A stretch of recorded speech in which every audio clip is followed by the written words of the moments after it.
fire.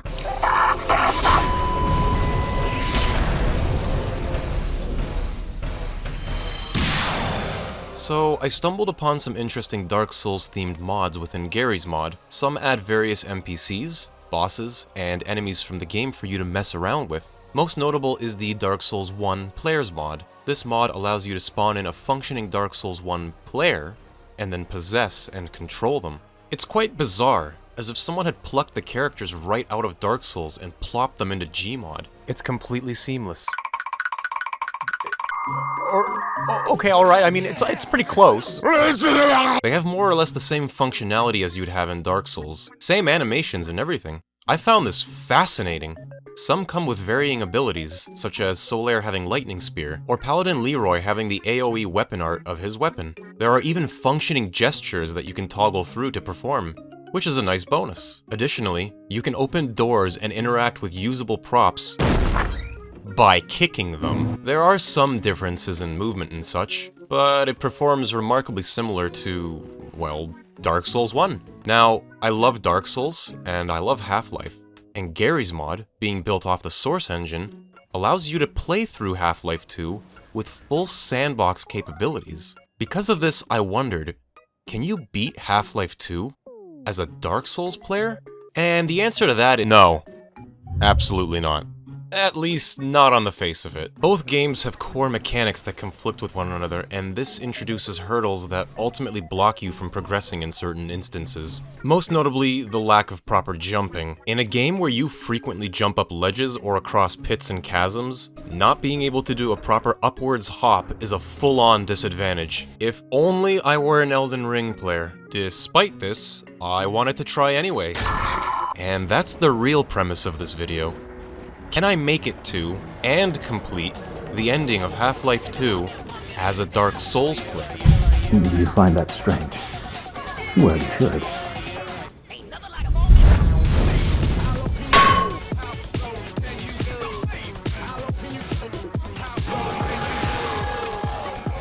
What the fuck?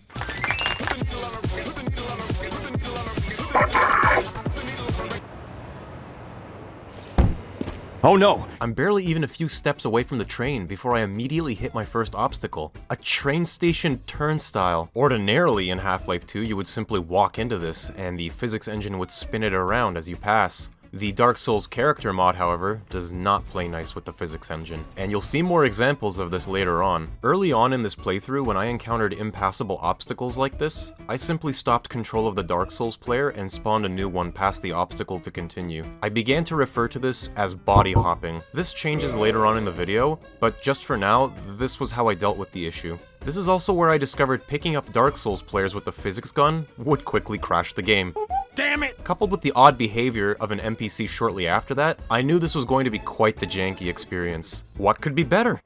We continued on through the civil protection checkpoint, where I noticed some NPCs that were ordinarily there were now missing. Additionally, the police that did spawn in were hostile. This was no problem, as they were easily dispatched, and the disguised Barney still came out to bring us to his interrogation room. Unfortunately, the door he came out of was effectively an invisible wall, and for some reason I couldn't pass through it. I simply body hopped for this, entered the interrogation room, and went through the scene without issue. It was in the next room that I encountered what would become one of the greatest obstacles of all.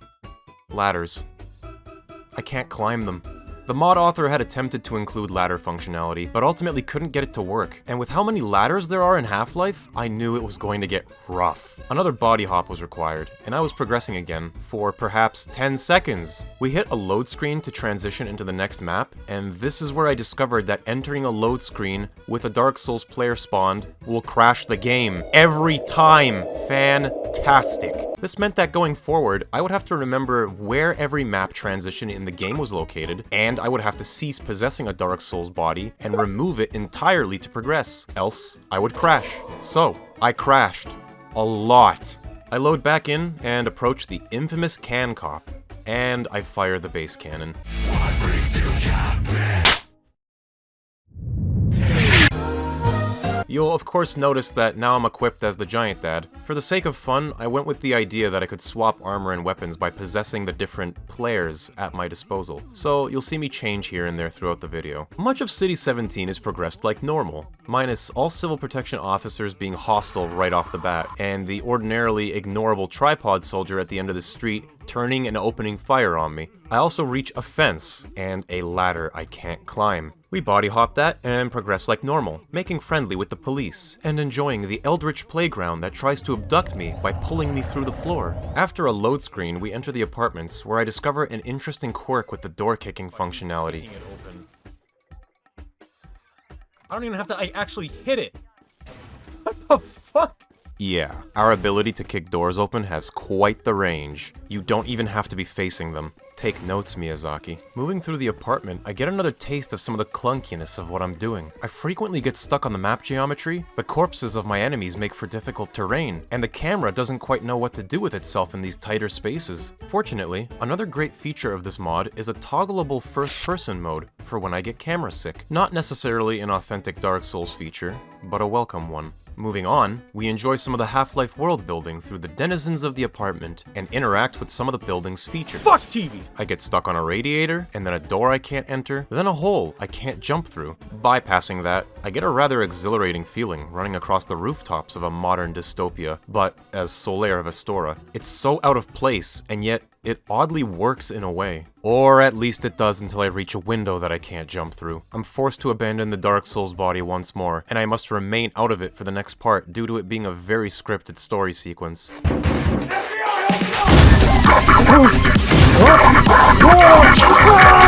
In this moment of Half-Life 2, you are trapped by the civil protection officers and must be hit by their stun stick to progress into the introduction of Eli Vance. This sadly doesn't work if I'm possessing a Dark Souls body. Dr. Freeman, I presume. No. We get up, take a nice elevator ride, Alex introduces us to the final boss, I hit a load screen and crash, and then partially break the beginning of the next scripted sequence. At least I can actually fit through the vending machine. Wait, she got locked outside. Alex, no. Alex, no. Fortunately, it sorta just starts working again. There wasn't much I could do or interact with in Dr. Kleiner's lab, so I resigned myself to listening to the story play out and gesturing at the characters. I'm offered the HEV suit, which I can't actually equip unless I body hop, and this scripted sequence won't continue until I do take the HEV suit. Then we progress into the next heavily scripted story sequence, the teleporter mishap. It's amusing to imagine what might be going through Siegmeyer's head, watching this space-age witchcraft unfold before him. Oh, fiddlesticks. What now? Gordon, would you mind plugging us in?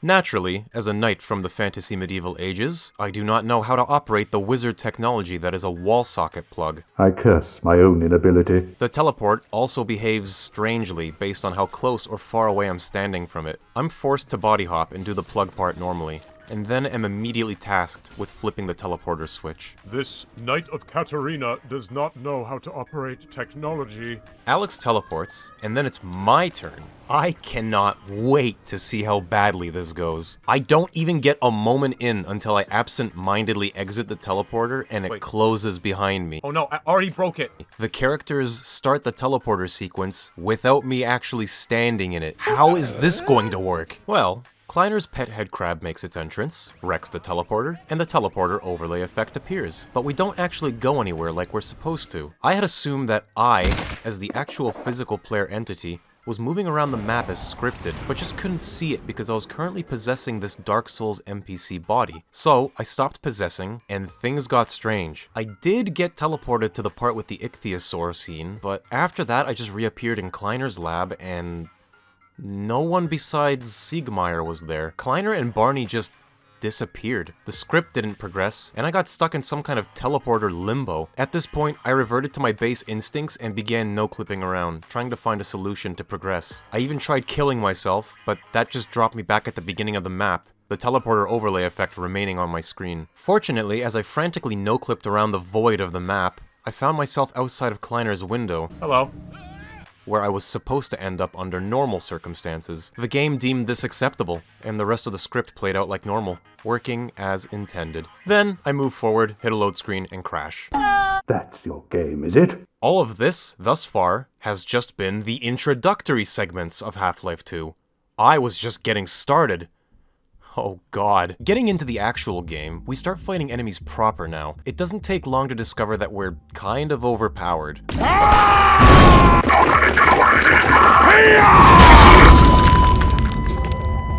This is ridiculous. Most enemies go down in one swing of my weapons, and we're a very hardy bullet sponge. Most enemies in the game just don't really do any noteworthy damage, and that's likely just an oversight, as this mod was likely never intended to interact with Half-Life NPCs in any meaningful way. Even explosive barrels are just shrugged off.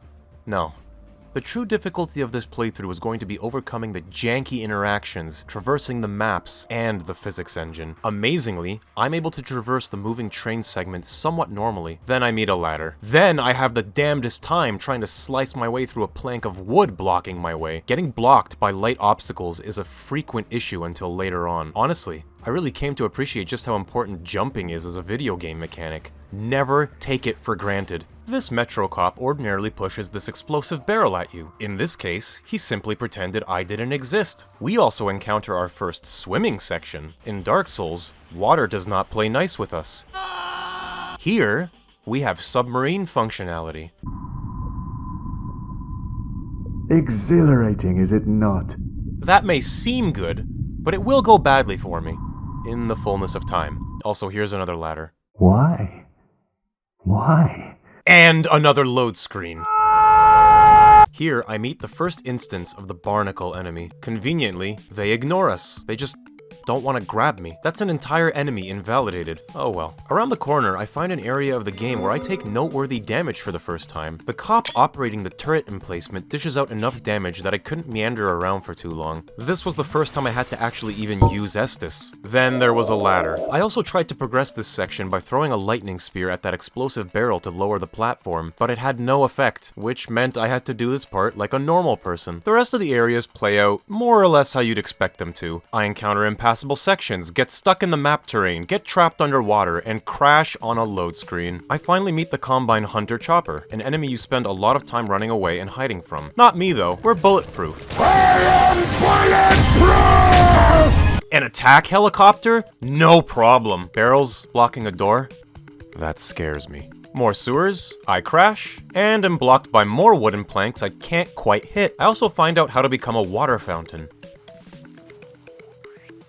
What the fuck was that? Then I meet the manhacks. The little buzzards are annoying to fight even by ordinary standards. Fighting them as a Dark Souls knight is even worse. I just can't quite land the hits on them. My co-op summon, the civilian with the rusty pipe, dispatches them for me. Perhaps by this point of the playthrough, you may be wondering how or why I'm still continuing. Despite the jank and the brokenness of it all, I'm actually having fun doing this. I'm treading through uncharted territory, doing something in a way that was never meant to be done. I found satisfaction in that. So I was going to see it through to the very end. Oh god, it's a ladder! The sewer sections also had a lot of doors that opened towards me when I kicked them. This was annoying. The rest of the sections were more of the same, though this particular room with all the explosive barrels was highly amusing. I couldn't properly traverse it though, of course, so I body hopped through it, and was promptly hit with a load screen crash. At last, after suffering through clunky doors, ledges, crashes, ladders, and invisible barriers, I made it to the end of the sewer section. I encountered the first instances of radioactive toxic waste. From the get-go, I expected these to damage me incrementally as long as I stood in them, but they didn't have any effect on me. What does the dosimeter say? No poison or toxic buildup. Nothing. Not great or terrible. And in the following area, I encountered headcrab canisters. Headcrabs aren't much of a threat due to how little damage they do to me, but much like manhacks, they're a bit difficult to hit, but satisfying when you finally get the smack on them. This little section was a bit more straightforward. No barriers or difficult obstacles, just pleasantly hacking through zombies and headcrabs. A welcome change. Things were about to get interesting again though, as we had now hit the Airboat section. I had debated with myself on how I would go about getting through this particular part of the game. I can't operate the airboat while controlling a Dark Souls bot, but I could just ride around in the airboat like normal and breeze through most of the areas. However, that would mean constantly body hopping, constantly deleting and spawning a replacement bot to possess. No, this would just end up being messy. So my elegant solution was, I'm a knight from a fantasy medieval world, and I don't know how to operate such machinery. I thought it would make for more of a challenge to just accept I couldn't pilot the airboat, and walk through the entire section instead. All of it. Just like how you walk long distances from one area to another in Dark Souls, I would do the same here. Admittedly, this section is screaming for a functioning poison and toxic status system. If Miyazaki saw this, he'd no doubt be disappointed in what I'm sure he'd consider a waste of a perfectly good poison swamp section. But I digress. I'll trudge through the muck and count myself lucky I don't have to contend with poison on top of everything else. What is with the water? I'm not even in water, and it's happening. There's a gate here that you have to turn a wheel crank to open. I tried to bypass this by squeezing myself through the side, but ended up just getting myself stuck instead. I conceded defeat to the wheel crank, then continued on and crashed on the next load screen. I'll level with you here. The airboat section, without the airboat, is kind of just a walking simulator. I try to make a pit stop at this building where you can spot an appearance from G-Man, but this turns out to be more difficult than I'd anticipated. What? There wasn't much for us to see here though, so I continued on, hitting a part where ordinarily you'd ramp over a wall with the airboat. Because of how strangely next bots interact with map terrain, this turned out to be incredibly difficult for me to jump over, taking several attempts. My solution was to crawl up from the side, and I found a small spot I could thankfully walk through. I also discovered that jumping could glitch me through the floor. We are underground. Here's a physics puzzle you're required to complete to move your airboat forward. That's great and all, but I'm playing Dark Souls, so I just walk past all that. I do some more walking, see a dropship that isn't quite working, and hurl lightning spears at a couple of metro cops. I'm hit with another feeling of how surreal this is. Running around these canals in a modern city setting as Solaire, flinging lightning spears at dystopian police, shooting at me with guns, with the Dark Souls HUD slapped on top of it all. It's so out of place, but frankly, I'm thankful I can even do something as strange as this. Here's a ladder.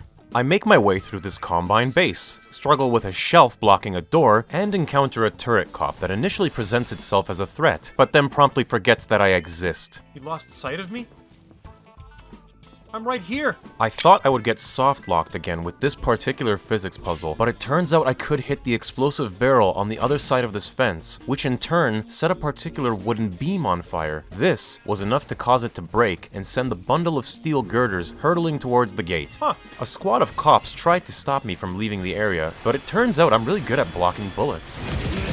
Oh my god, what is happening? Also, this happened. What the fuck? The physics engine strikes again. Whoa! Shortly after was another instance that presented some actual danger, the rocket-firing APC. Explosions from this were capable of knocking me into the air and into a long damage animation. With the rate of fire this thing was putting out, I could actually get stun-locked to death if I wasn't careful. It almost got me, and I only managed to get past by chugging Estus. Still, actual threats are a welcome change of pace compared to this. Welcome! There was another rocket-firing APC, but I got past that one without issue. And, as a bonus, I accidentally went through the floor again. There was also this clever firewall obstacle that the Metro cops set up, but I passed it by just walking around it. I won't show the entirety of this chapter, as without the airboat, a majority of it was just slowly walking along the intended path, slicing down a couple of Metro cops along the way. But there was this particular moment, though, that marked the beginning of me finding ways to avoid body hopping when coming across obstacles. For instance, the entrance of this facility is a simple door that I would just kick open, but there's a padlock on it. You would normally just shoot it and it would pop off. I can't do that, and I can't seem to hit it with my sword or with a lightning spear. Then I remembered, I'm playing a sandbox game. I have an entire library of assets at my fingertips that I can spawn at my leisure. If I was going to get stonewalled so often, then I was going to bend the rules a little. This sort of trickery would eventually become my method for getting past obstacles without leaving control of the Dark Souls player bot. The rest of the area was relatively uneventful, save for this moment where I was stance broken by bullets as I attempted to cast a lightning spear, causing the electricity effect to glitch and become stuck to my weapon, which looked kinda cool. The Hunter Chopper was present again, but was a negligible threat at best. This ladder, on the other hand, was an Avengers level threat. Having suffered through that, I opened up the floodgate, blocking my way, and pressed onwards. The chopper came back for another round, but I'm such a bullet sponge that I just ignored it as I trotted along. This went on for a while. While walking through, I got blocked by another ledge I couldn't jump up, and that's when I discovered my next secret weapon. Instead of body hopping out like I always have to, I'm gonna see if I can build a platform. Then I discovered it. Stairs. Yeah! I have the power of God! Oh no.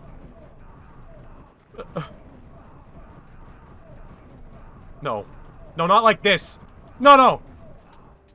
It was not a graceful solution. I couldn't lock props in place with the physics gun, nor could I rotate and place them with precision exactly the way I wanted to, but it still worked. I thought this would make for an interesting challenge going forwards. Instead of body hopping to get up a ledge, or climb a ladder, or navigate a puzzle section, I would instead build my way past. I was now playing 3 games at once: Dark Souls, Half-Life, and Garry's mod. I loved it, and this insanity is how I would carry on going forwards. Then I hit a load screen and crashed. Gentlemen? I continued my long walk through the chapter. The helicopter seemed to just stop caring about me and simply stopped following me, so I walked in relative peace. There was also this puzzle section with an incredibly hostile physics object. To include... Why? So, I mean, I could just drop a shit ton of stairs. That's gonna be a problem. Okay, this thing is dangerous. No matter. I had stairs now.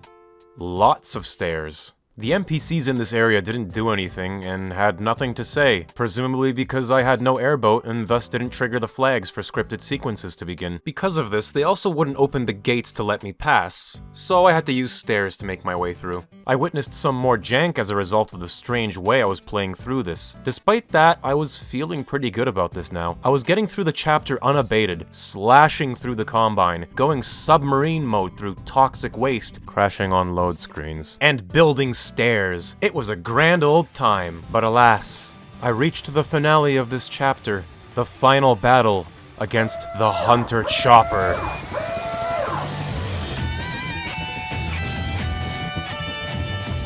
My stream chat had asked me prior, how do you plan to defeat a helicopter with a sword?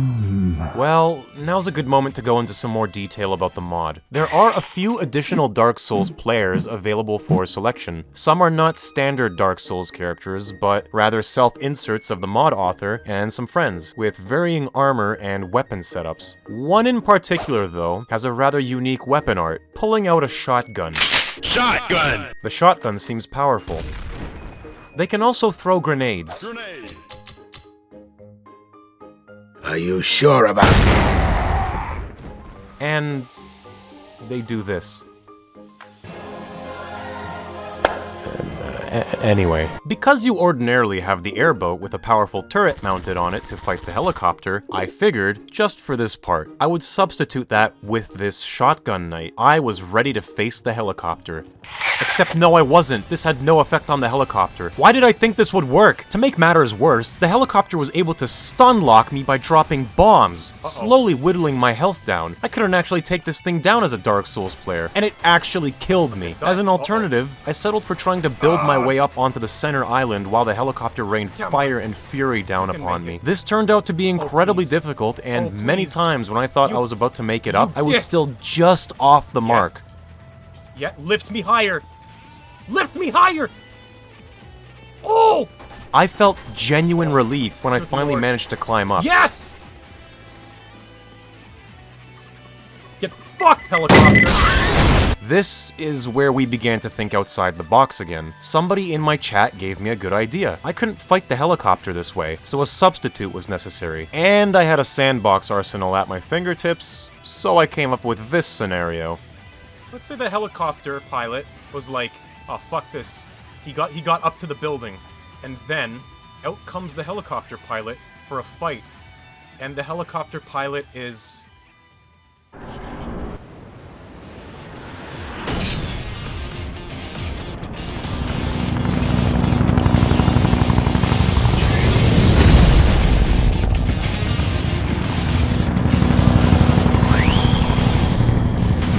That's right, I was going to have myself a proper boss fight. Unlike most enemies thus far, the Pursuer did actual, real damage to me, and I had to actually be careful. And don't let the Estus at the bottom left fool you. I couldn't actually use Estus as the current character I was playing as. The button I'd ordinarily press to heal would instead cause me to switch to the shotgun gimmick of this character, so I was locked into this fight with no healing, fighting the Pursuer in Half-Life 2, on a helicopter landing pad, with no healing. This was exhilarating. It was close. I was down to my last chunk of health. One more hit, and I was dead. But I just managed to defeat it. With that, the water hazard chapter was complete, and I could make my way into the next area. Without the airboat, I couldn't really jump my way through the dam like normal, so I tried to find other ways down. There we go. Man, I'm not gonna lie, that's a bit of a jump. I don't think I can survive that.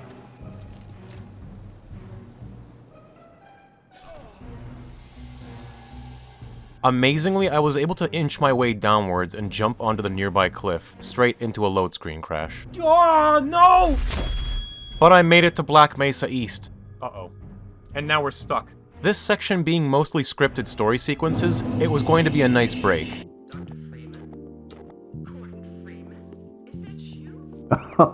No. They're just like, ah, yes, you must be Gordon Freeman. Yeah, Solaire fits right in.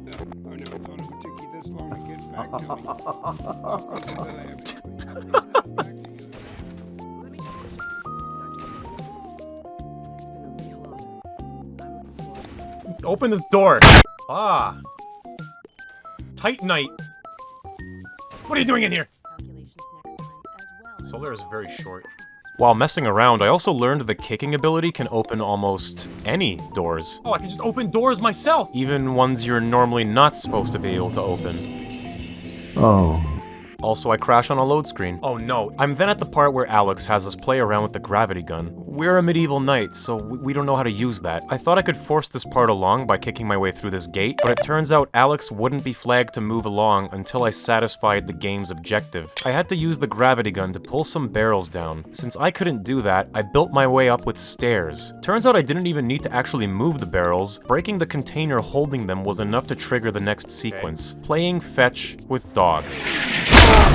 As a Dark Souls knight, I wasn't particularly good at playing fetch, and Dog continued to lob several more boxes at me.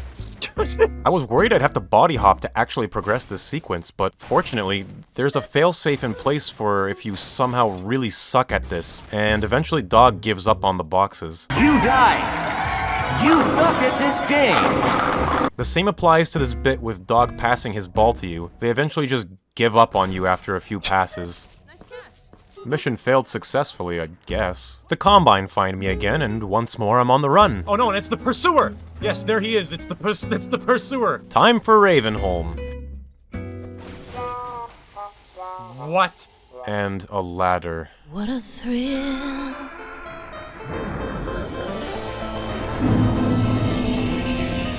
Ravenholm is a beloved section of Half-Life 2, taking a break from the Combine and gunfights and instead putting you on a path through a town infested with parasitic zombies. These are more or less similar to the undead, so I found it fitting to go through as Paladin Leroy. This turns out to be a great choice as he comes equipped with Wrath of the Gods on demand, great for clearing entire rooms and being incredibly lazy. Here I also remember another important feature I now no longer take for granted.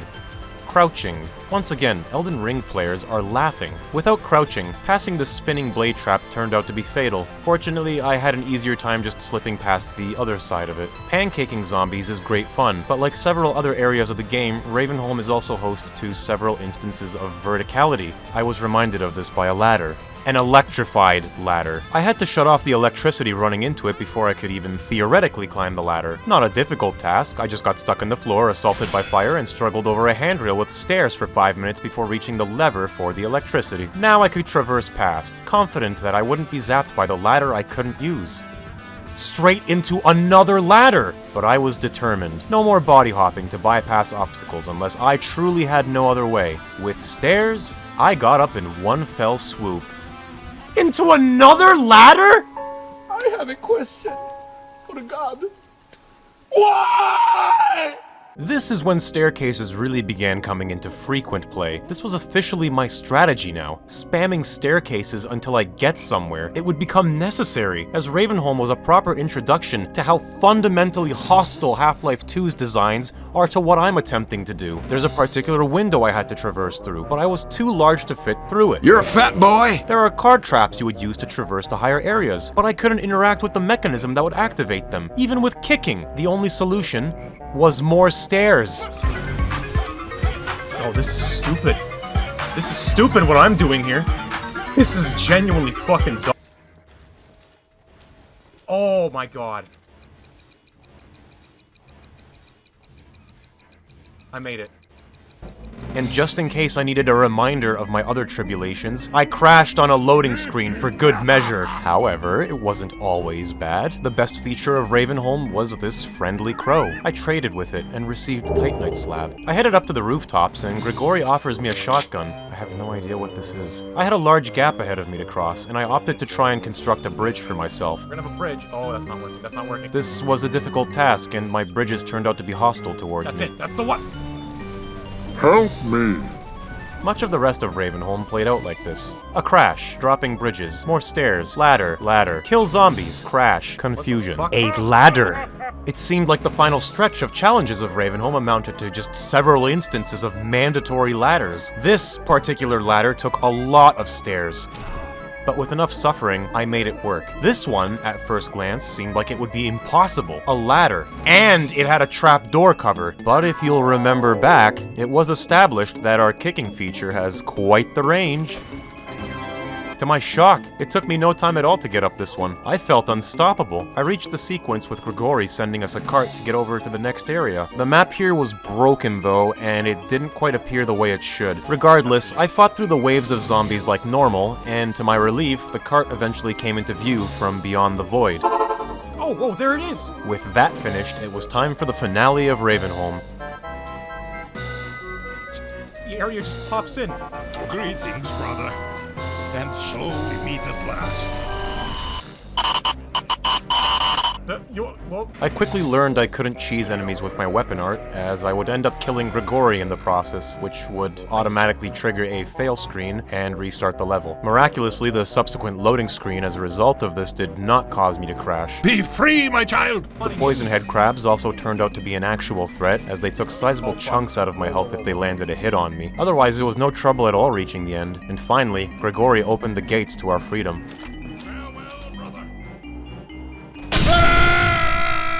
The short section of the mines came next, and amusingly, the initial entry into it felt like it could actually fit into Dark Souls, making your way downwards from a perilous height, having only thin beams to land on when dropping. It brought me slight visions of the hole in Majula. There was even a little broken catwalk I could jump across that was extremely similar to the damaged bridge in Sen's Fortress. I guess at this point, I'm just drawing whatever comparisons I can find between Dark Souls and this.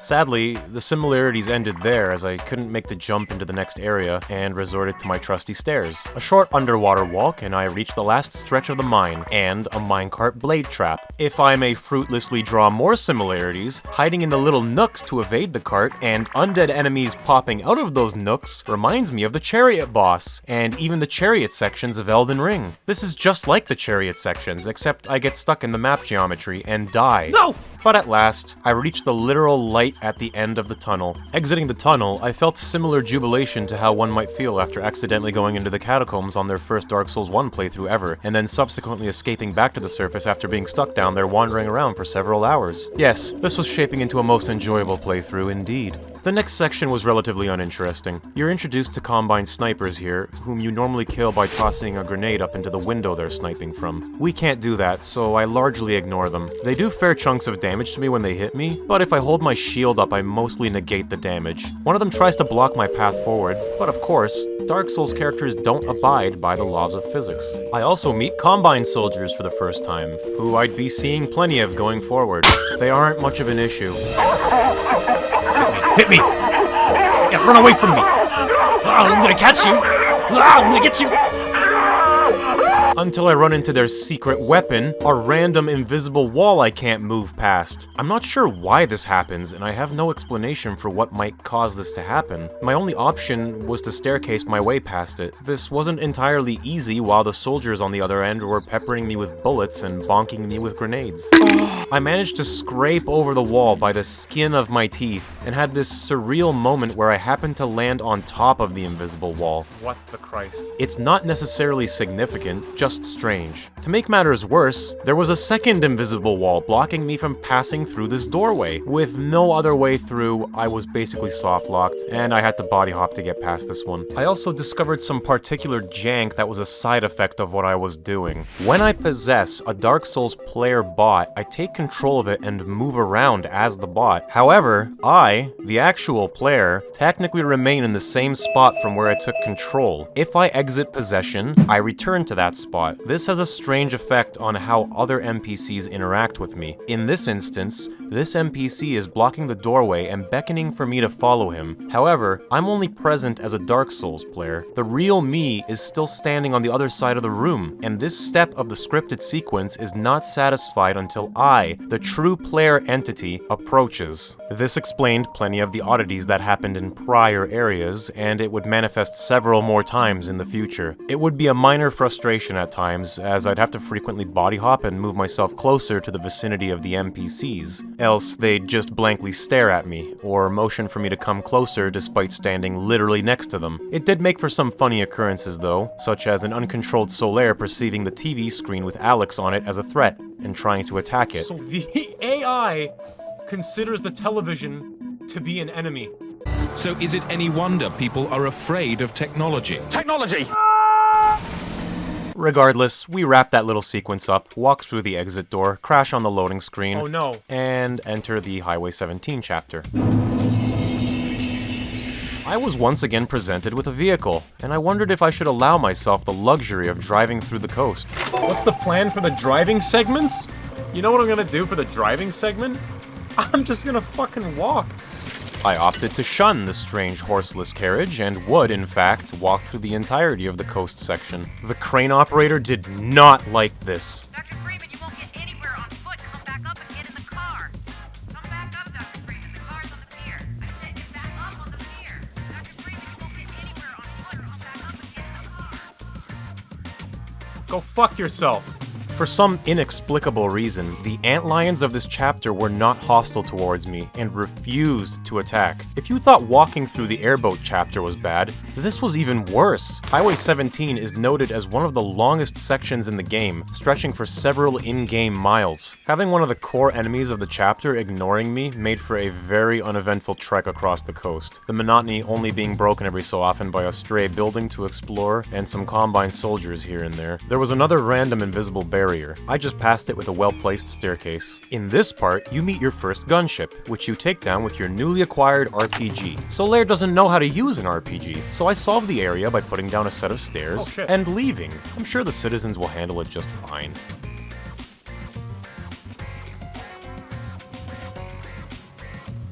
Wait a second. That's not Gordon Freeman! Also, this happened. Jump. That was a jump.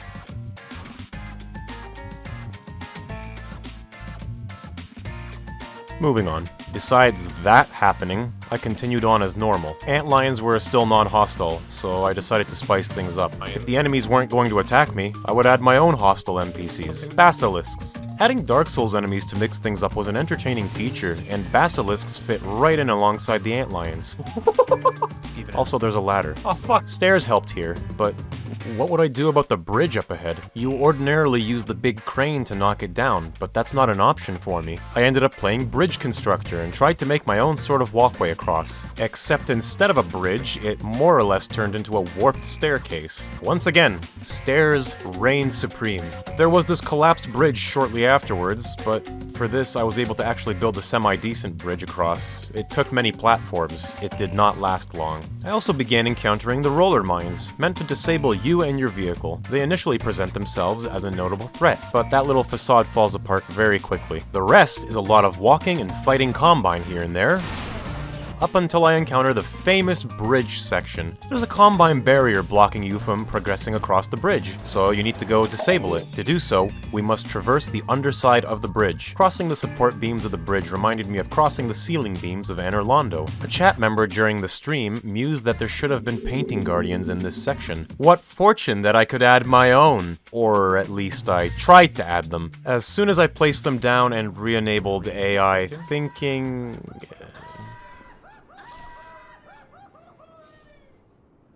Well, I tried. Oh.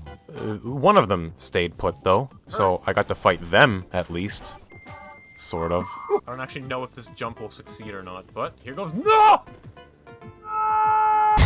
I crossed the rest of the bridge, navigated its interiors, fought through some combine, ladder. Oh no. This was a particularly bad ladder too. It was mandatory and a fully vertical obstacle in a very tight space, with several enemies shooting at me. How would I get past this one? Simple. I walked back to the previous room and built stairs up to the next level. Nice try, ladder. At last, I made it to the control room for the barrier. One small problem, however. I needed to unplug that plug, and a combine barrier was in my way. Lightning spear didn't work, and an explosive barrel didn't work either. So how am I gonna shut off the bridge beams? The answer. Use more explosive barrels! Oh, there we go. That one. Now it worked. With the bridge barrier down, now I just have to get out and make my way across the bridge's underside. Normally, a gunship is supposed to spawn and attack you on your way back, but the game decided it just wasn't going to bother. Really, it was the last hurdle of the bridge that was truly difficult, as there was a sizable gap in my way and only a ladder as a means of getting up. I had to resort to some heavy staircase trickery to make my way past, and it wasn't easy. But eventually, I make it to the end, and happily crash on the next loading screen. Oh, remember me? Oh no! One last invisible wall was in my way, but nothing stairs couldn't fix. At last, I was free to cross the bridge. This is off. Fuck you, I turned it off. Fuck. There was a stray Black Knight waiting for me there. There was a train waiting for him. There was still much of the coast left to traverse, and once more, much walking ahead of me, only taking a break when I reached the wrecked boat bonfire. Of particular note was this area where you must locate 3 batteries to open a gate for your vehicle to pass through. I fortunately made the adult decision to not burden myself with a vehicle, and so I simply walked past. The soldiers stationed here didn't even notice me. Finally, at long last, I made it to the end of the highway. This NPC called me over to talk, but once again, it was the actual me they wanted to talk to, ignoring Solaire. I'm right here! In this part, the rebels and I have to defend ourselves against waves of Combine. They make the tactical decision to jump from their transport shuttles one at a time. That's all fine and dandy, until a dropship unloads 3 elite Black Knights to attack us. Just kidding, a gunship shows up. In this moment, I believe it's best to leave the rebels to their own devices, so I decide to move on. I can, after all, just drop down to the cliff below. But can I make this jump? You cannot make that jump. Well, there's always stairs. You there! Stop where you are! Stay on the rocks! You idiot! For a moment, I felt a glimmer of hope, as the antlions here actually wanted to attack me. Then they didn't. They wanted the other guy more. I at least decided to humor the game and follow the instructions of the area to the best of my ability. Don't touch the sand. Stay on the rocks.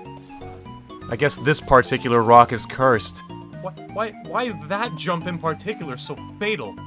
Yeah, the antlions not caring about me definitely made this area lose much of its magic. Oh shit. Well, I'm on the sand. Oh no.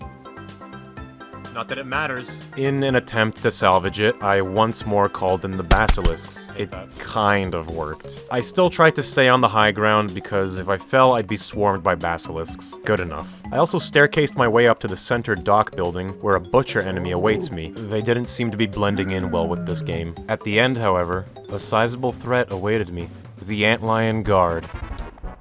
As a bonus, its antlion pals actually wanted to kill me. Double bonus, the antlion guard actually damages me a lot. It could summon more antlions, and getting surrounded by them meant it could hit me easier. There was no messing around with this one. I did a lot of damage to it as well though, and after a few hits, I was victorious. The next sequence of scripted events was pretty broken, with this friendly Vortigaunt not wanting to open the door to the next area for me. Strangely, I could open it myself with a kick, but then it was another invisible barrier that I had to body hop through through anyways. The accompanying Vortigaunt also wouldn't interact with me further unless the real me was actually there with him, which led to a lot of back and forth body hopping to get him to move forward, and a lot of jank manifested in the process. Fortunately, the final bit interacted well enough. The Vortigaunt was very excited to put me through a tutorial on the usage of bug bait, but I had different plans. The Freeman will now break out. That's all I heard. It was now time for Nova Prospekt.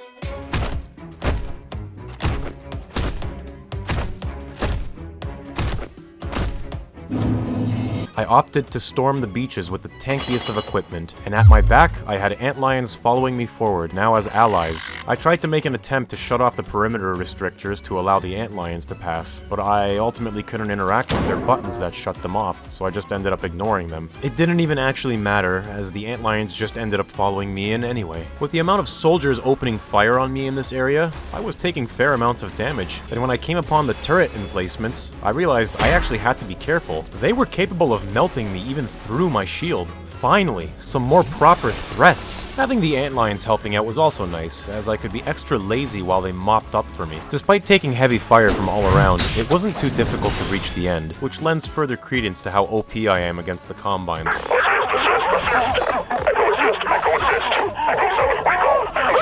Now came the truly difficult part, scaling vertically upwards with no jumping ability. That's right, it was time for more staircase platforming. There was also this simple physics obstacle that I thought for once I'd actually be able to properly pass. All I had to do was knock these beams over and the platform would fall down for me. And yet, it just ended up tipping against the side of the cliff and I couldn't budge it any further. I just used an explosive barrel instead. If only I could do the same thing to this ladder. Staircasing my way past this one, while possible, was difficult. Oh please, I'm right here. Oh, thank God. It was mostly smooth sailing into the next zone. I only needed one little stepping stool to get up the last ledge. Baby steps. A short, pleasant trip through these sewer pipes nets me a meeting with another god's forsaken ladder, which I also have a miserable time making my way past, as evidenced by the abundance of stairs before me. To add further insult, there were turret emplacements at the top waiting for me to poke my head out, so I didn't have breathing room to take my time. I tried to run past them all, but it was no use. They were ready for me.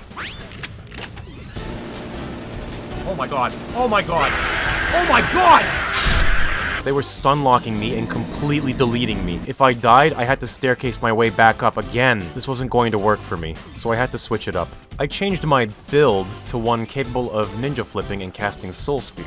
I played it more carefully and sniped off some of the soldiers manning the turrets. This proved effective, and it was more manageable to get past when not all the turrets were raining hellfire down on me all at once. It was still pretty dangerous, however, and the added mobility of the ninja flipping was beneficial here. Progressing a little further, two gunships would make their appearance. I tried to make my way through while avoiding them, but I realized that by default you can't progress further until you destroy the gunships. The way forward is by way of the final gunship crash landing into a nearby wall, creating an opening for you to enter in through. I had hoped Soul Spear would work on them, but no dice. I bit the bullet and body hopped to RPG them down. The last gunship crashed down into the wall and opened the way forward. Fortunately, to make up for it, the Pursuer happened to be attached to that gunship and was waiting for me at the crash site. The endless tide of my antlion followers were both a boon and a hindrance during this fight, as they kept the Pursuer distracted, but the pile of corpses they left behind made it hard for both the Pursuer and I to navigate around. Ultimately, he was felled, and I was free to make my way into Nova Prospekt. Walk through fire? No problem. Hop over a small pipe? Need my stepladder. Initial entry into Nova Prospekt began with a door that did not want to door properly. Door stuck! Door stuck! This set the stage for the remainder of this chapter, which navigating through went exactly how you'd expect it. For example, this space where you have to crawl to properly move past, but I miraculously jittered my way through regardless. I also enjoyed this flooded room with the boiler prop that would recoil at my touch, and this loading screen that crashed me. Oh, shit. I also had incredible difficulty traversing over this simple guardrail. I tried step-laddering my way over by stacking milk crates, but the milk crates wouldn't quite land the way I wanted them to, and eventually they became violent. I used stairs after that, and even then I was having difficulty because they just wouldn't stay put. It took almost 2 whole minutes, but I got past, and met another antlion guardian, which I got nearly killed by in the process. Oh, I'm stuck on a stairs! It also began a charge attack that it seemed to just get stuck doing, running in circles around me, forever. I'm on you, man! Further in, I encounter laser trip mines that for some reason functioned as invisible barriers I couldn't pass through. The only way to progress past them was to blow myself up on them. That's damn good security. What wasn't good security was the Combine prisoner guards who didn't seem to acknowledge my existence. There was a button I needed to press to open a prison gate, but it seemed that landing my kick activation on it required exact precision. I began to panic, thinking I'd have to body hop, but fortunately I managed to hit it just right. Nice. By the time I managed to do so, the next room had become flooded with the corpses of my antlion friends, which caused my game to lag and which of itself became its own obstacle for me to get through. Despite the continued jankiness, I was progressing somewhat reliably. I encountered this section with the impassable Combine barrier. No way to shut it off from this side, so you have to crawl through a vent. Previously, we thought for fact that there was no way in hell for us to crawl through a vent, but here in my stubbornness, I discovered another new technique. Since I'd learned I could partially phase through the map geometry with jumps and rolls, I tried my luck. With a bit of persistence, wouldn't you know it? It worked! I could squeeze into vents and awkwardly venture through, and on the second vent close by, I was able to do this once again, quickly and consistently. I was pretty excited about this just on the basis that I was still finding ways to outmaneuver what I previously thought was impassable obstacles. It felt like nothing was impossible. Like maybe, just maybe, I could in fact reach the end. And then I crashed on this load screen. The rest of Nova Prospekt began to feel like a disaster. Dozens of trip mines acting as invisible walls. A lever I couldn't activate no matter how hard I tried. A crash. Another invisible wall. A window I couldn't jump through. Stressfully placing stairs before I got crushed by the Combine wall. A crash. And then finally, I made it to Alex. I thought things would get better by this point, but she too decided she was going to make my life miserable, refusing to activate this elevator until I was properly present as the real player, then doing the same thing when it came to meeting with her father. And even then, when I was properly present, she didn't want to do anything. She only began to work again when I physically picked her up with a fizz gun and shook her around in frustration. Wake up. Oh, it worked! We had our heart-to-heart with Eli, and I moved on. Proceeding forward, Alex contacts me from a TV monitor, where I could see her speaking, yet could not actually hear her. Alex, I can't hear you. Unmute your mic. She's also supposed to open this gate for me, but ultimately she just sat there doing nothing. Fine, I'll just use my foot. I then had to squeeze myself through some more vents, and despite managing to shove myself through relatively easy, actually navigating within felt claustrophobic and disorienting with the way the camera behaved about it. At the end of the vent, there was a lovely trip mine placed right at the exit, which you'll remember functions as an invisible wall until it's detonated. I wasn't able to detonate it like normal, and I couldn't slash at it with my sword, and I couldn't properly spawn props in place to use against it due to the incredibly tight space I was in. Shamefully, I felt forced to body hop past this one, my only consolation being the satisfaction that I could ignore Alex and kick my way through the gates she wouldn't open for me. I also had a nice stroke of luck in a room just further ahead, with a Combine prison guard tossing a grenade at me that he then decided to run into and get blown up by, in the process also deactivating the barrier blocking my way. This was extremely fortunate, as that happens to be the intended way to deactivate the barrier under normal circumstances, so thanks Mr. Prison Guard. Mission failed successfully. Further ahead, I run into another soft lock. In this area, Alex reprograms some turrets for you to place around to assist you in holding out against waves of Combine soldiers. However, none of these events occur until you interact with specific objects. 1. Alex is not flagged to initiate her dialogue about the turrets until you press the button that opens the turret storage. 2. The Combine soldiers are not flagged to begin their assault until you've picked up and set down the 2 turrets allocated to you. Since I could not activate the button, nor pick up turrets as a Dark Souls character, I had to body hop to progress. Much of this bit just involved me soaking up bullets and hacking the enemies down. Curiously enough, I could just walk right on through the Combine barrier that was part of this area, and this inconsistency would be present again in future areas. Making it through to the end of the Combine waves, Alex would pop down out of a vent. We'd then catch Dr. Mossman being a traitorous traitor, and Alex would then stay behind again, telling us to move on. For some reason, she was very insistent on this. You better hurry.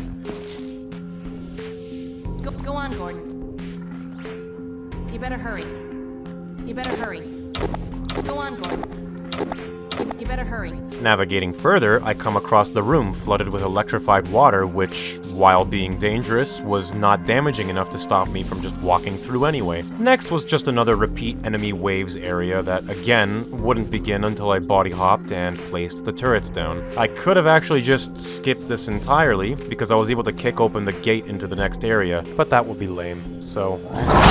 I cleared that and met up with Alex again. Your fucking turret is shooting me, Alex! A short fight and some scripted sequences later, I reached the end of the Nova Prospekt chapter, concluding with one final enemy wave battle that, you guessed it, wouldn't start until I placed turrets down. Solaire hates turrets! To my relief, the ending sequence and walking into the Combine teleporter with Alex actually functioned normally. Oh, good. And I didn't even have to body hop. Even more shocking, the following load screen didn't crash my game! At last, I was through Nova Prospekt, what I considered to be the jankiest and most difficult portion of my little escapade thus far. Surely nothing would go wrong further ahead. I messed around while the next scripted dialogue sequence carried out, and of course found I could prematurely kick open the door into the next zone. This made for some interesting occurrences.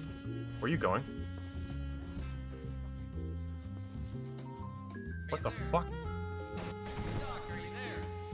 What the fuck? Lesson learned. I let everything carry on like normal and then proceeded onwards with Dog accompanying me, jumping down this elevator shaft, straight into a load screen crash. Oh no. My initial entry into the Anticitizen One chapter began rather humorously. I'll just let you see it for yourself.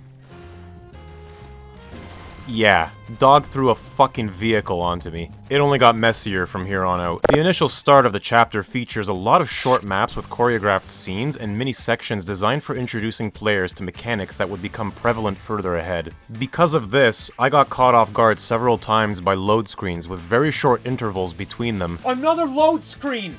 Why? This playground also murdered me.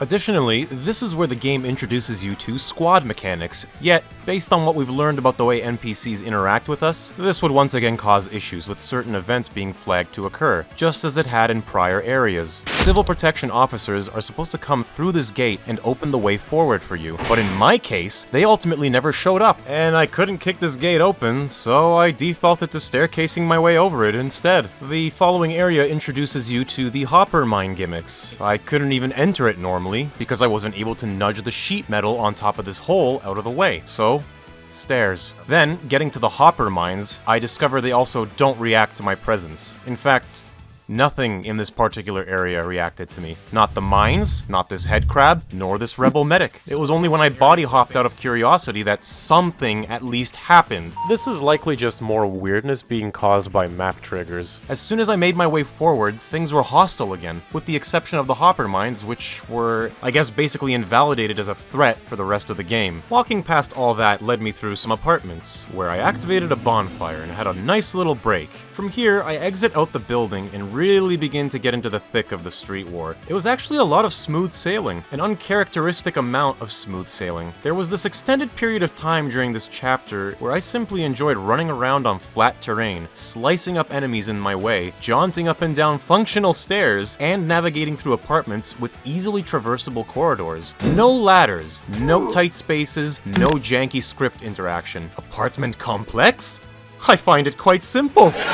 At least, until I hit this load screen in the apartment basement. Oh, fuck! From here, I entered the tunnels and connected with some more rebels. For some strange reason, they wouldn't follow me into battle. Perhaps they were afraid of the manhacks. There were a lot of them. Yo, can we get more manhacks? Besides their constant presence and one turret enemy, traversing the area wasn't too difficult. Reaching the end of the tunnel, a rebel begins to set up a bomb to blow open the way forward for me, and I engage in more standard fighting while he does that. What was particularly strange here is that once the fighting was done and the path was clear, I walked on through, and one of the rebels just randomly wanted to end my life. Any last words, Doc? What?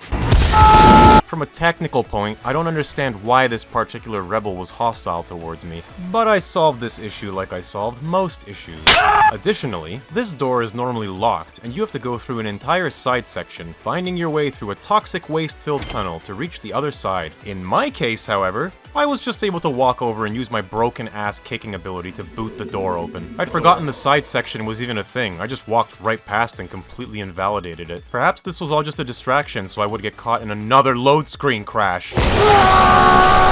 because that's what happened after. For the 31st time! I haven't shown every crash in this video, but yes, I'd been counting them live. It gets higher! I make it back topside and need to navigate through some more apartment ruins. It's all still pretty standard stuff, and quite frankly, I'm thankful for the continued simplicity of terrain I get to navigate for now. I get to just enjoy good old-fashioned Dark Souls in Half-Life 2. What the hell is this? What's going on there? Still, this was really cool. Again, I cannot overstate how amazing this is to me, that I can interact and fight through the Street War sections of Half-Life 2, but as if I was playing Dark Souls 1, complete with all the pitfalls that comes with intertwining the two. In case you were curious, there are sadly no plunging attacks with this mod. I tried. Oh, hello there.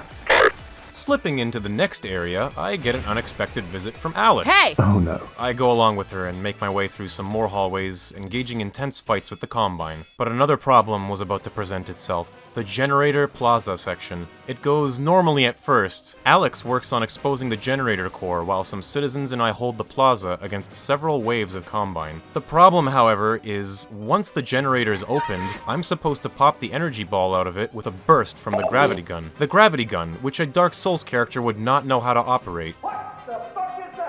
I began employing every option and trick I had up my sleeve in an attempt to dislodge the energy ball. Slicing it with my sword didn't work, lightning spears didn't work, nor did explosive barrels. I was stumped, and wasn't sure what to do about this. And keep in mind that Combine soldiers were still spawning in endlessly, running towards me, firing their weapons, while I sat there trying to think of a way past this obstacle. Imagine trying to think through a problem while loud firearms are constantly going off around you. Too much gunfire, I can't think! But I still had one more option left. Build stairs over the gate into the next area, which worked! Ha ha ha! Except... it was as if I'd broken beyond the barriers of the game and came to the very edge of the world. As I stared down into the void before me, the gunfire had stopped and it became eerily quiet. The only sounds left being the city ambience and the occasional muffled cries of Alex, urging me to use the gravity gun on the generator core. Morbidly curious about what would happen, I decided to jump into the void.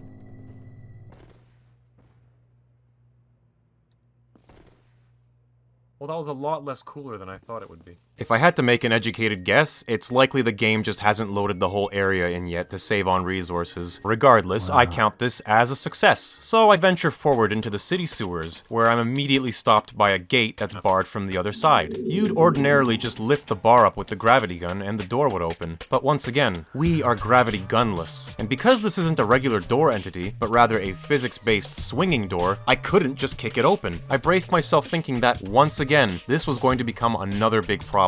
But I accidentally rolled into the door and the bar just popped out. How did I do that? Of course, that was just step one. The door itself was still in the way, and I managed to get stuck in it while trying to wedge my way through.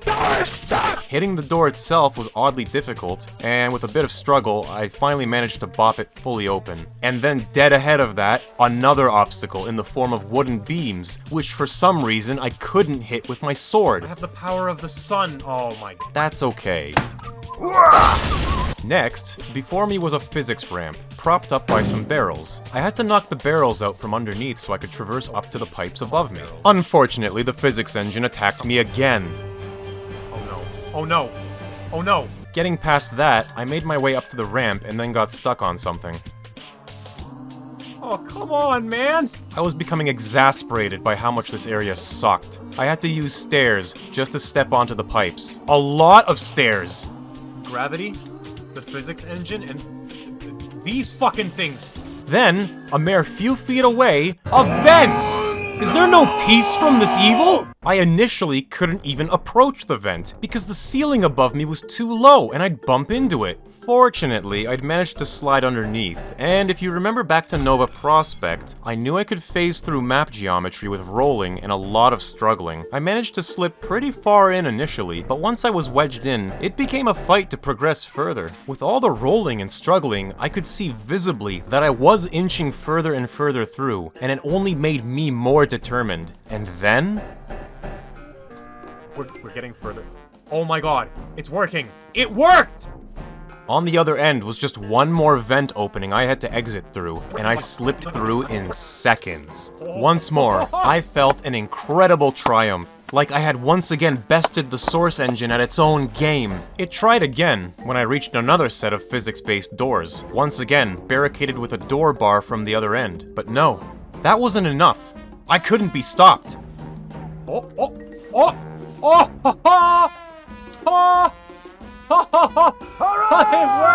I traversed the rest of the area, powered by the high of persevering through these roadblocks. Not even this ladder could stop me. I have the power of glitches and stairs on my side.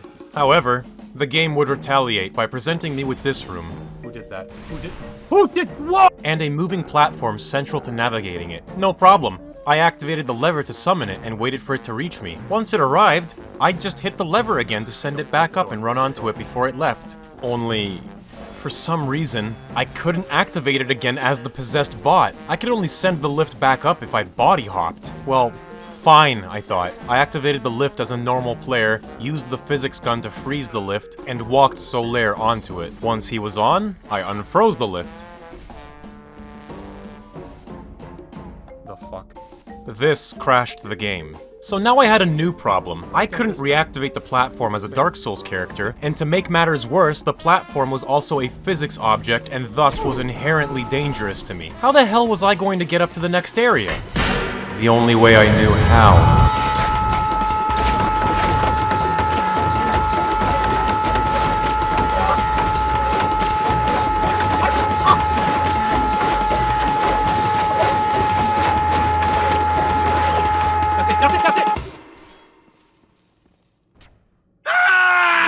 I had to keep going higher. After 12 minutes of struggle, I finally reached the top of the room.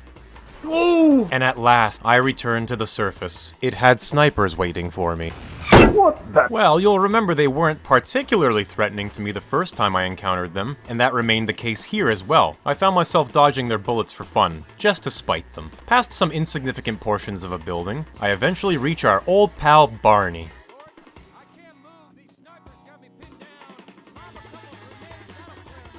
Well, this presented a predicament. I was great at ignoring the snipers, but actually killing them? They can only be killed by explosives. The intention being you throw a grenade into the window they're sniping from. I couldn't progress this sequence until I'd eliminated the 3 snipers in the area. So, how did I solve this problem? I remembered a specific shotgun-wielding knight I could utilize. Recall that this character also came with grenade-throwing capabilities. Although the method is strange, this conveniently happened to be the closest I could get to simulating throwing a firebomb at things. It was difficult to aim, but it worked. I spent the next 5 minutes throwing dozens of grenades towards the snipers. This process grated my soul because of how often the grenade was extremely close to landing but would just barely miss. Sometimes my own grenade would land at my feet. Oh shit. But after banging my head against it long enough, I succeeded. At last, Barney was free and he could lead the way forward. Of course, much like Alex, Barney was very particular about how I followed him, refusing to move on if I was possessing a Dark Souls character. And he too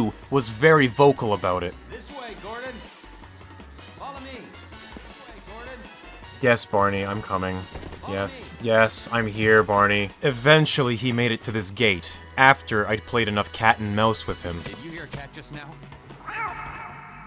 After Barney opened the gate, he switched to following me. Humorously, he continued to vocalize that I should follow him, as he followed me around. He did this endlessly. Follow me. Barney, stop. Follow me. Even after a load screen into the next area, he continued doing this. Come on, Gordon.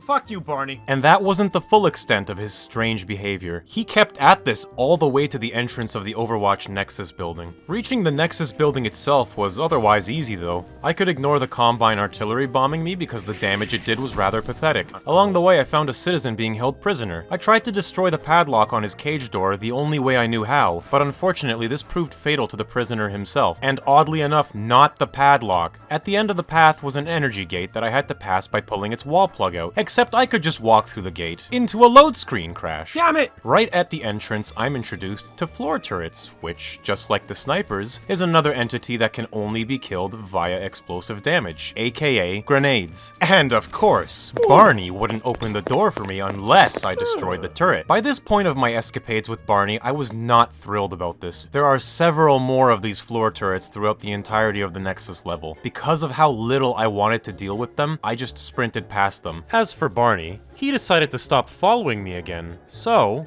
instead of hand-holding him through this whole ordeal, I left him behind to solve his own problems and went through the areas myself. If that wasn't enough, these damn things made another appearance. The Nexus is host to 3 Combine generators, and disabling each one is mandatory for progressing. In a desperate attempt to finding some alternative way of disabling the generator, I tried spawning props inside it, hoping they would collide with the energy ball and knock it out. Instead, I incinerated myself in the process. I gave in. I body hopped and used the gravity gun for every one of the generators, because as far as I was aware, I had no other choice. That's unfortunate. Next in the parade of constant interruptions, the laser room. In regular gameplay, you hop around on shelves and platforms, navigating your way past several lasers and trip mines. If you touch a laser, you are sealed into the room. Several turrets come out of the ceiling, and you're done for. For starters, I couldn't even properly enter this room because the doorway was blocked by an invisible wall, so I body hopped in. Once inside, I realized I had to use stairs to get around because I couldn't jump. Somehow, barely even a few steps in, I somehow triggered one of the laser traps. That's bullshit. That's bullshit. Turns out any of the props I spawn in are capable of setting off the alarms, so the stairs I spawned in probably slid down and touched one of the laser beams. Great. Regardless, the turrets came down and opened fire on me. Now, death itself wasn't the problem with this room, but rather the fact that when I respawned, the doors that sealed me into the room remained closed. In Half-Life 2, if you mess up and die in this room, you simply reload from your last save. But I'm playing through in Garry's mod. I don't have save states. That meant this room was permanently stuck in its fail trigger state, and if I wanted to attempt it again, I'd have to reload the map and start the whole thing over. Fuck that. With all that on the table, you know what I had to do to make it past. That's right, we're gonna cheat. Having access to the second generator, I removed its energy ball and once more incinerated myself in the process. Moving onwards to accessing the final generator led me to this room, where the Combine are scripted to catch you in a clever trap. Unfortunately, they didn't factor in my door-kicking functionality. Yep, that's me. You're probably wondering how I ended up in this situation. With that issue swiftly taken care of, I made it to the final generator and happily made my way to the exit. Except, the exit is locked up and sadly not behind the type of door that I can magically hack open with my foot. No, only Barney can open the way forward for me. So much for not holding his hand, I guess. He opens up the gate and I head up to the roof. Combine gunships make their return here, demanding I use an RPG to fight them. I'm still just a medieval knight, and while I may control bolts of lightning that I can make sick long-distance shots with, I still don't comprehend the witchcraft that is the rocket-propelled grenade launcher. Therefore, I have elected to ignore the gunship. But once more, a gate blocks my path, and opening it involves a chain of scripted sequences set off by shooting down the aforementioned gunship. Not unlike a clingy ex-lover, the Combine gunship insists on inserting itself into my life. But I am already taken. By stairs. Specifically, the ones I built to get over the gate. At last, I'm free of the clutches of the Nexus, and the rest of the chapter goes very smoothly. Just kidding, I rolled down a ledge into a load screen and crashed. Aw, shit. Dr. Freeman, we dropped a crate of rockets coming across the plaza. If you can make it there, you should have everything you need to take down these striders. Striders? This was a part of the game I had been nervous about reaching. Much like the Hunter-Chopper battle earlier in the game, I didn't believe that, as a Dark Souls entity, I had any means of properly destroying a Strider. Like other enemies before, they're only vulnerable to explosives and somewhat to energy balls, both of which were damage types that I could not harness as a weapon in my current form. All I had was swords and big hammers, and believe me, I actually tried attacking with my sword. It didn't work.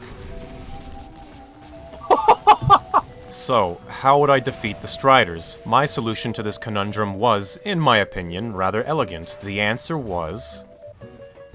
just make it somebody else's problem. Let someone else deal with it. I mean, there are rebels armed with RPGs during this section, several of them in fact. They could just kill the Striders for me, and they did!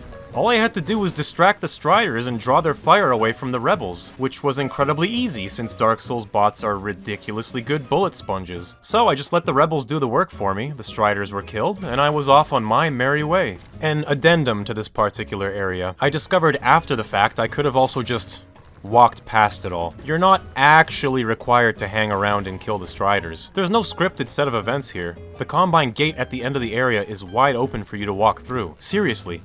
Just walk out. You can leave.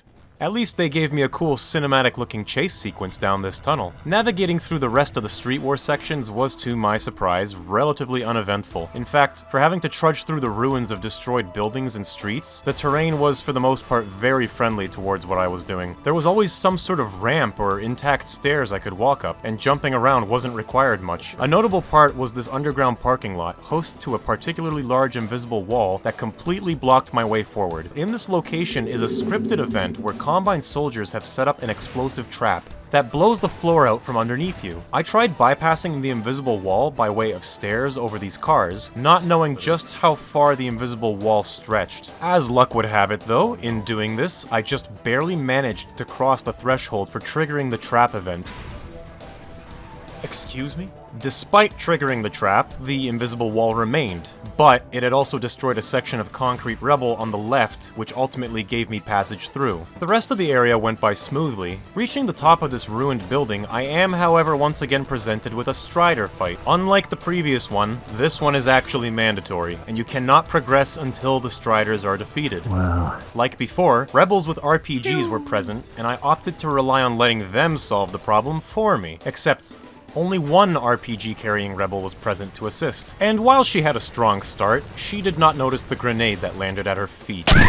I thought that was it for me, but the game seemed to provide me with a replacement RPG rebel not long after. I'm not sure what was going on with this one, but he spent a lot of time standing around deliberating what he should be doing next. Sometimes he'd notice a Strider and snap into action, but also would anxiously pace back and forth while attacking. As much as I appreciated this rebel's help, this was taking too long, so I called in reinforcements for him. This was much better, and once more I stood back and let others do the work for me. Just when I thought things were going well, though...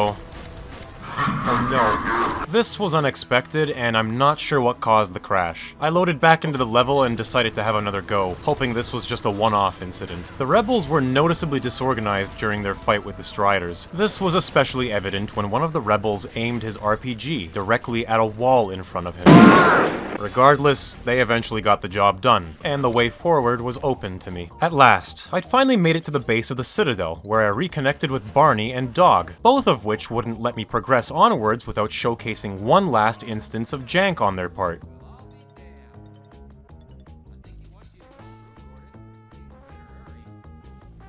I can't get through. There's an invisible wall. There's so many invisible walls! There was no way past this particular invisible wall without body hopping, but this was okay. There's a load screen mere steps from here that I knew about, and I had planned to exit the bot position anyways. The Citadel. I was getting close to the end. Standing here, next to a bonfire as Solaire, once again made me appreciate this surreal experience. I made my way down the rocky cliff, which wasn't too difficult. I needed to use stairs to pass a jump I couldn't make, and one particular gap I was able to just walk around. Initial entry in through the base of the Citadel is what was interesting here, though. You're supposed to jump onto the moving piston to progress. While I ultimately felt the need to use stairs to make the jump, in retrospect, I learned you can successfully jump this without them, which is pretty cool. Regardless, I got in. I moved slowly onwards, really taking in the environment around me. I took it in so much, it killed me.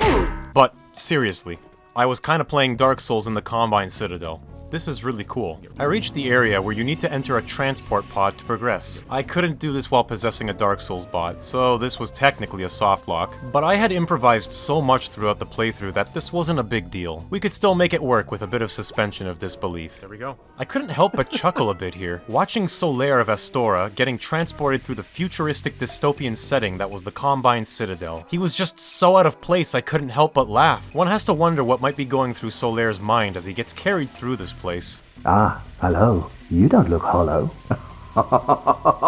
Finally, however, I make it to an infamous portion of Half-Life 2. You'll have to excuse me, but I wish to go into some details here before continuing. In base Half-Life 2, you're dropped into a Combine confiscation field when you reach this area. It rips away all your weapons and disintegrates them, except for one of note, your gravity gun. When hit by the confiscation field, instead of becoming vaporized, it's instead supercharged, granting you the beloved super gravity gun. This is an incredibly OP weapon, letting you yank computer terminals off the walls or pick soldiers up and fling them at one another. When you receive this weapon, you're made to feel like an unstoppable force. I knew I couldn't wield this weapon as a Dark Souls character, so, once again, I wanted to improvise. I wanted to simulate that same feeling of extreme power you have when granted the super gravity gun, but with a Dark Souls themed twist. I did have a great idea initially. I would play it off as if the confiscation field had hit me with a burst of energy, incinerating me and transforming me into the Soul of Cinder!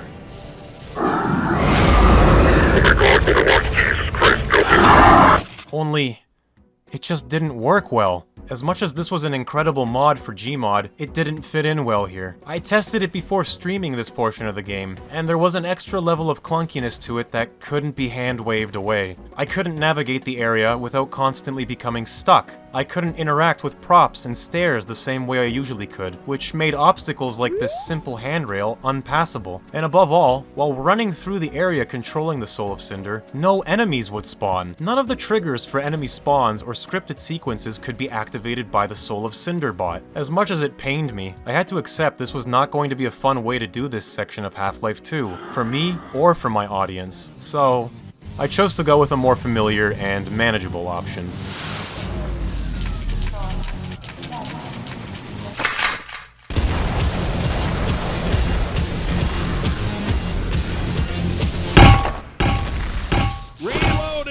It's not that incredibly powerful, but in this case, it gets the job done.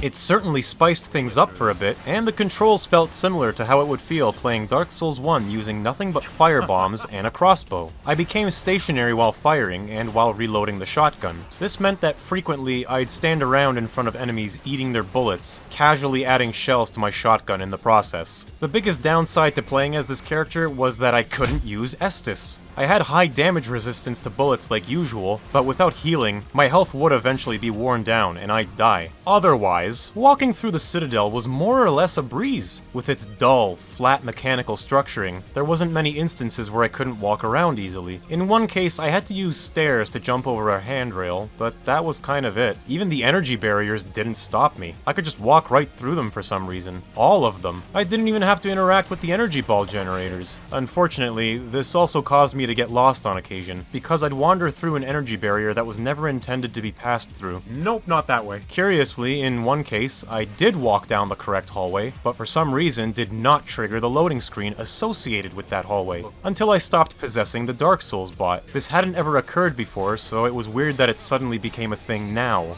This section with an elevator is one of the aforementioned moments where my health was worn down enough. I called the elevator down to me, but it took so long to arrive that I'd been blasted apart by the endless waves of soldiers and manhacks that were piling on top of me. By the time it arrived, I was down to a quarter of my health. And then, on the way up, I thought I'd be alright, but then this went down.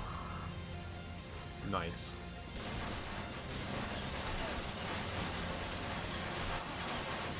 Uh-oh. Oh no. Why are there so many?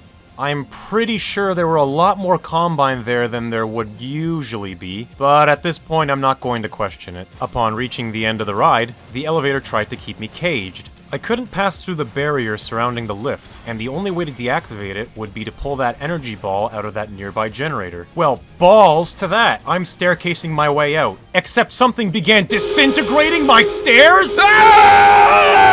Despite the sudden panic, I got lucky, and some stairs stayed put long enough for me to barely jump the barrier. Humorously, take note of the Combine immediately running and hiding in corners as soon as they saw me do this. Overwatch sector is clear.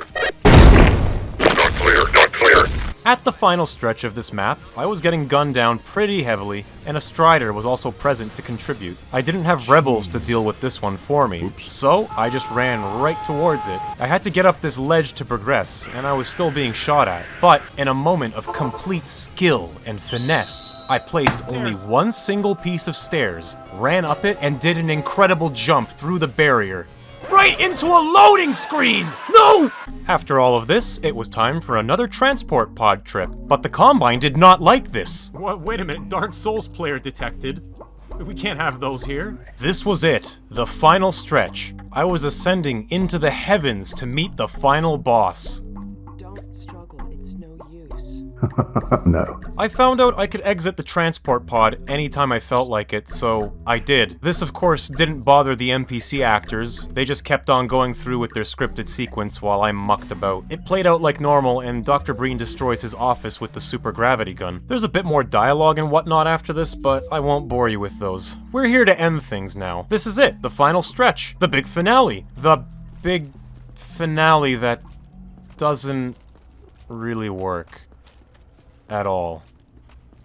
Oh boy, here we go. Problem number 1. The scripted sequences and associated map functions, of course, don't activate because they don't recognize me, the player, in the Dark Souls bot's body. I had to enter the area like normal. Problem number 2. Navigating through this area sucks! Here is some kind of energy ball generator that disintegrates me if I walk through it. The only way for me to make it past these is to precariously balance myself on the absolute very edge near it, inching my way past. I couldn't be reckless about it either. The kill trigger reaches out farther than you'd think. Additionally, I cannot fall down in the level, because problem number 3, if I fall down, the game fades me to black, and reloads the whole level, which puts me into a loading screen that, of course, causes the game to crash! In the actual Half-Life 2, when this happens, you'd simply be dropped back to your last save. But because this is Garry's mod, there are no save points, and it just reloads the whole map instead. To compound onto the particular severity of this problem, since it reloads me back to the start of the map, that meant I had to sit through the entirety of this chapter's choreographed story sequences all over again. You can see why this would be problematic, I'm sure. And I had to occupy myself while waiting for them to play out. So, eat the sandwich. On attempt number 2, I make it past the disintegration beams, make my way up this piston platform thing, and then run into this. Whoa, whoa, whoa, whoa, whoa, whoa, whoa, wait a minute. Oh, that's not fair. Yeah, this platform doesn't carry me with it. It just slides out from underneath me, which means I have to run with it or else I'll fall down. I succeed at this, but I faded to black, and the level reloaded. At first, I thought this happened because I'd taken too long to get to the top. The finale has a time limit, and you trigger a fail state when Breen reaches the top of the area. But he was still in view when this happened, so I have no idea. What a shit show. Once again, I occupied myself while waiting. Oh shit. Right, let's try again. Past all the previous obstacles, I continue making my way upwards, and mercifully, all that's left is 2 simple platforms I can ride up without issue. But making it to the top, this is it! The finale! The end! The end for me! Because this is it! As I am, I can't do this part! You must use the gravity gun to finish this fight! You're supposed to grab these nearby energy balls and fling a shit ton of them at Breen's teleporter until he dies. But I cannot equip the gravity gun as a Dark Souls character. So this is definitely it. This is the definitive roadblock of my playthrough, where once and for all, the game puts its foot down and says, no more! This is the end of the line, where I know 100% you cannot beat Half-Life 2 as Mr. John Dark Soul.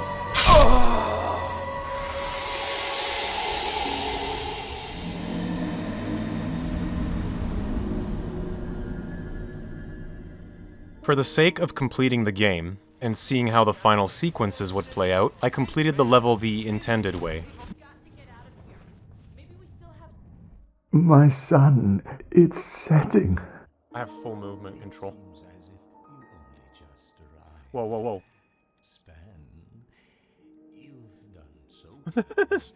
Well, that doesn't look normal at all.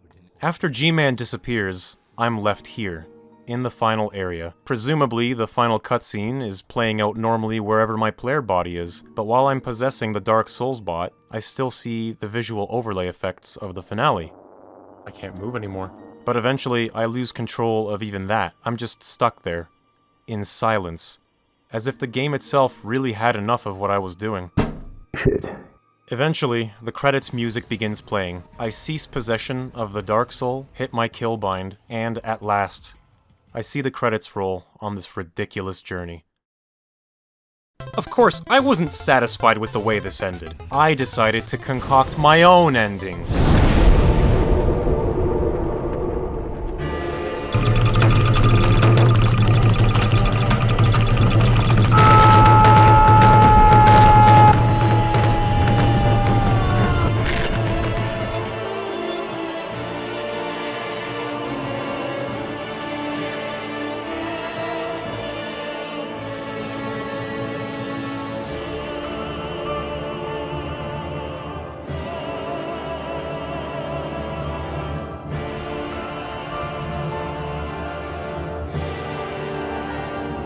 This was an ending I could live with.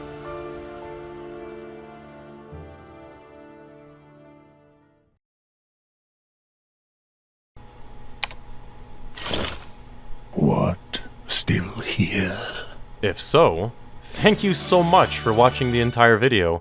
This is the first time I've ever put together a video of this scale, and it means a lot to me. It started out of a desire to just share the goofy experiences of what I did on my streams, but quickly transformed into a showcase of what happens when you try to combine two very different games together. I appreciate the capabilities and passion that mod makers have that allow for shenanigans like this to be possible. Making this was certainly a learning experience for me. Hopefully, it was an enjoyable one for you. If there was anything technical in the video that I got wrong, feel free to correct me on it in the comments. I did my best to research what makes the Source engine tick, but I'm sure I explained some things incorrectly here and there. Otherwise, thank you again for watching, and I'll catch you in the next one.